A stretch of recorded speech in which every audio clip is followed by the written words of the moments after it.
तुषार बाजू हट जा।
सर्व मागण्यांची गांभीर्याने दखल घेऊन बळीराजासह सर्वसामान्यांना न्याय शेवटचा मुद्दा अवैध धंदे बंद व्हायला पाहिजे आणि त्यांचे सर्व कोण पैसे वसूल करतो, किती पैसे वसूल करतो, सर्व लिस्ट लावावी आता। तेव्हापासून हो काका थांबा थांबा काका थांबा काका थांबा थांबा थांबा जेव्हापासून महाविकास आघाडीचं सरकार, विशेष म्हणजे शिंदे साहेबांच्या नेतृत्वाखाली आलेलं हे महायुतीचं शिवसेना भाजपाचं सरकार जेव्हापासून आलं तेव्हापासून आपल्या या महाराष्ट्रामध्ये निसर्गाचा जणू काही कोप आहे। मोठ्या प्रमाणामध्ये शेतकरी जो आहे हवालदिल झालेला आहे। मोठ्या प्रमाणामध्ये शेतकरी बांधव आत्महत्या करीत आहे। या विदर्भामध्ये मागील 6 महिन्यामध्ये 618पेक्षा जास्त जो जगाचा पोशिंदा आहे त्यांनी आत्महत्या केल्या। विशेष म्हणजे खोट्या घोषणा करून लोकांना मोठ्या प्रमाणामध्ये त्यांची दिशाभूल करण्याचा प्रयत्न त्यांच्या माध्यमातून सुरू आहे।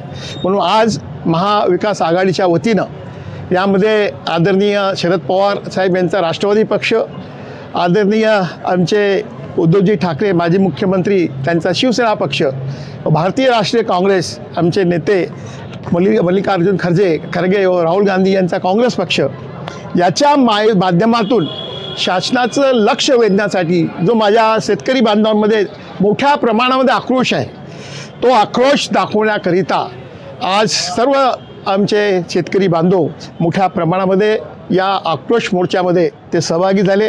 त्यांना निवेदन देण्यात आलं। या निवेदनामध्ये सर्वात महत्त्वाचं म्हणजे माझा जो बळीराजा आहे त्याची संपूर्ण कर्जमाफी झालीच पाहिजे। ते म्हणतात ना, डबल इंजिनचं सरकार आहे, मोठ्या प्रमाणामध्ये आमच्याकडे पैसा आहे। जर त्यांच्या राज्यामध्ये जर शेतकरी सुखी असता तर शेतकरी बांधवांनी जो जगाचा पोशिंदा आहे त्यांनी आत्महत्या केल्या नसत्या। म्हणून संपूर्ण कर्जमाफी, विशेष म्हणजे मागे मोठ्या प्रमाणामध्ये आमच्या शेतकरी बांधवांनी पीक कर्ज काढला, अनेक चक्रा मारल्या, परंतु आजपर्यंत पीक विम्याचे पैसे त्यांना मिळालेले नाही। ते तात्काळ त्यांना मिळाले पाहिजे। अनेकांच्या जमिनी वाहून गेल्या, अनेकाचे गुरढोरं वाहून गेले, अनेकाचे फळबाग उद्ध्वस्त झाले, जमिना रखडून गेल्या। ते पैसे तात्काळ त्यांना देण्यात यावे। सर्वात महत्त्वाचं म्हणजे या ठिकाणी अनेक वर्षापासूनची आमची जी जुनी मागणी आहे, खामगाव बुलढाणा जिल्ह्याचं विभाजन करून खामगाव स्वतंत्र जिल्हा व्हायला पाहिजे, तालुका लाखनवाडीची निर्मिती व्हायला पाहिजे। जर पंतप्रधान या ठिकाणी शब्द देतात 2014च्या निवडणुकीमध्ये, परंतु तीही त्यांची घोषणा आतापर्यंत होत नाही, ही दुर्दैवाची बाब आहे। म्हणून यावरून तर हे किती फेकू सरकार आहे हे सांगण्याची गरज नाही आहे। ती एक आमची जीवाभावाची मागणी आहे। यामध्ये सर्वात महत्त्वाची मागणी म्हणजे आता आपल्याला जे इलेक्ट्रिक बिल येतं त्यामध्ये मागील 2 महिन्यापासून 6% दर हे वाढलेले आहेत। त्या माध्यमातून सामान्य एकीकडे म्हणायचे की आम्ही शेतकऱ्यांची वीज माफ केली, पूर्ण वीज माफ आम्ही केली, ती वीज माफ त्यांनी काही केलेली नाही।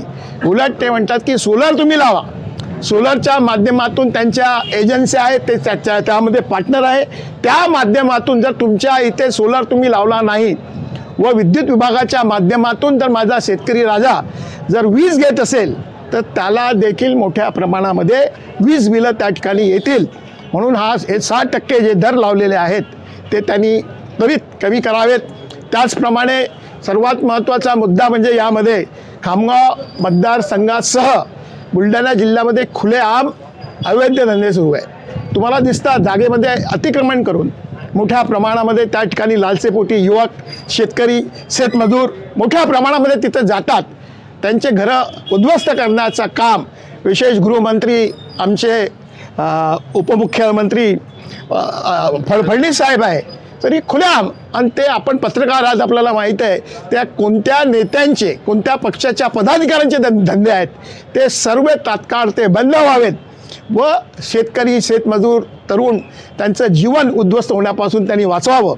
यामध्ये मी अल्टिमेटम दिलं आहे त्यांना 9 तारखेपर्यंत, नाही त्याच्या अगोदर ते सर्व बंद व्हावेत. जर 9 ऑगस्टपर्यंत त्यांनी बंद केले नाही तर खामगाव मतदारसंघातील सर्व जण जे आहेत त्यांनाही माझी विनंती आहे, जिथे जिथे अवैध धंदे सुरू असतील त्याचे फोटोग्राफ द्या, व्हिडिओ द्या.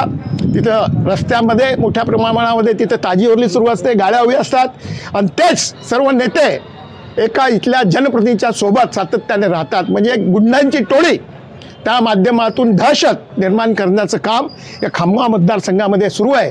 आम्ही सातत्याने त्याबद्दल आवाज उचलवतो. जर हे त्यांनी 9 ऑगस्टपर्यंत म्हणजे क्रांती दिनापर्यंत जर हे सर्व केले नाही तर मोठ्या प्रमाणामध्ये डफळे बजाव आंदोलन, शासनाची ही जी सोंग घेतलेली कुंभकर्ण झोप आहे ते मोडण्यासाठी SP कलेक्टरच्या त्या ठिकाणी आम्ही डफळे बजाव आंदोलन करू व त्या माध्यमातून सरकारला इशारा देऊ.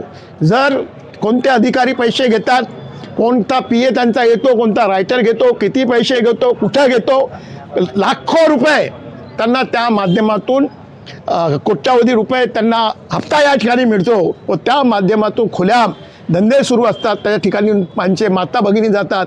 अतिक्रमण म्हणजे विशेष म्हणजे अतिक्रमण मोठ्या प्रमाणामध्ये त्या ठिकाणी करून ठेवलेलं ते सर्व अतिक्रमण काढावं व ज्याच्या एरियामध्ये जो ठाणेदार आहे, जो बीट जमदार आहे त्यांचा लेखी ॲफिडेविट घ्यावा. त्या एरियामध्ये धंदे सुरू नसावेत. जर असतील त्यांनी जर बंद केले नाहीत तर त्या संबंधित अधिकाऱ्याला बडतर्फ करावं. अशा प्रकारची मागणी त्यांची सर्वांची नावं हे सर्व मी SPO कलेक्टर महोदयांना या ठिकाणी देणार आहे. त्यांना मला एवढीच विनंती आहे की त्यांनी सर्व आजपर्यंत झालं ते ठीक आहे, यानंतर ते सर्व बंद व्हायला पाहिजे. पोलिसांनी जर ही भविष्यात कारवाई केली नाही तर 9 ऑगस्ट नंतर काँग्रेसच्या सर्व आमच्या महिला भगिनी, महाविकास महिला त्या ठिकाणी जाऊन जे धंदे करणारे त्यांच्या तोंडाला काळा फासून ते सर्व अवैध धंदे जनहितासाठी ते बंद करू असा इशाराही या माध्यमातून आम्ही शासनाला देतो.